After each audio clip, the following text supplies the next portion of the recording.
Good morning. It's like 1 in the morning, so I'm gonna say good morning.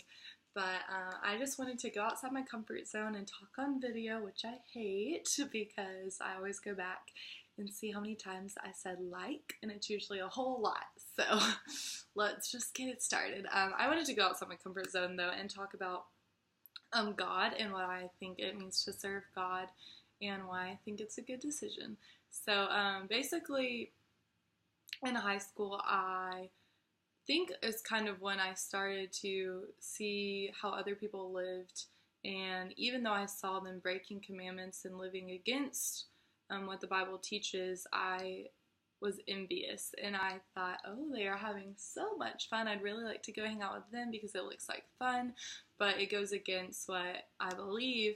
And I think a lot of Christians or non Christians feel that way, that Christianity is kind of a long list of you can't do this and you can't do this and you can't do this and you definitely can't do that.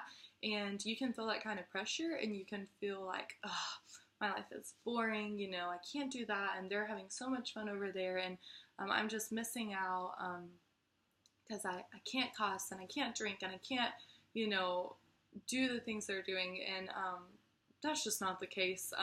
Once you try and experience that, and then it really just leaves you broken and hurt and full of sadness and conviction, and it's just not all that it's cracked up to be.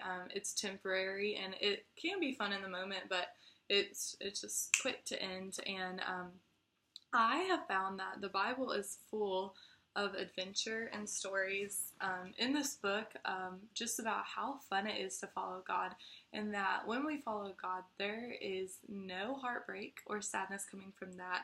He gives us true joy, and He really fulfills us, and that's something that things of this world cannot do.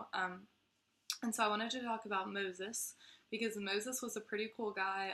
He was adopted by the king's daughter, so I guess it's like the princess, and he was adopted by her, so he had it all. I mean, he was probably like the Kanye of back then, and he probably had like a Lamborghini or a chariot, I guess, and like nice clothes and friends and parties and for sure money, and that's what I think, because he was royalty. And it says in chapter 11, verse 24, it says, "By faith Moses, when he was grown up, refused to be called the son of Pharaoh's daughter."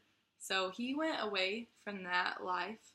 In verse 25, it says, "Choosing rather to be mistreated with the people of God than to enjoy the fleeting pleasures of sin." And I like that part that says fleeting pleasures of sin, because it just shows you how temporary those pleasures are. Just, they run away, basically. They're here and then they're gone, and they're not something that's lasting.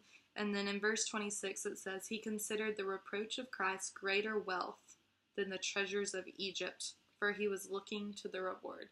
So he knew that following God was had more in store for him than Egypt could ever offer, or things of this world could offer him. He knew that following God was going to be an adventure, and it was.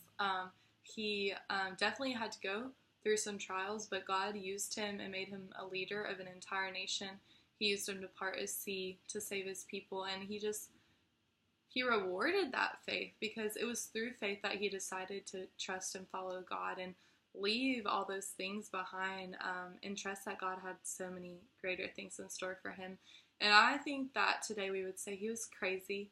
He left all of those nice things, but I think he was a genius, because he is a great example of having faith in Christ and giving those things up and then having an adventure with God. And there's just so much excitement and joy to be found when we go and indulge in an adventure with God. And I know that He will do amazing things through anybody who has faith in Him. So I hope that encourages you guys a little bit, and you have a very Merry Christmas, and yeah, goodbye.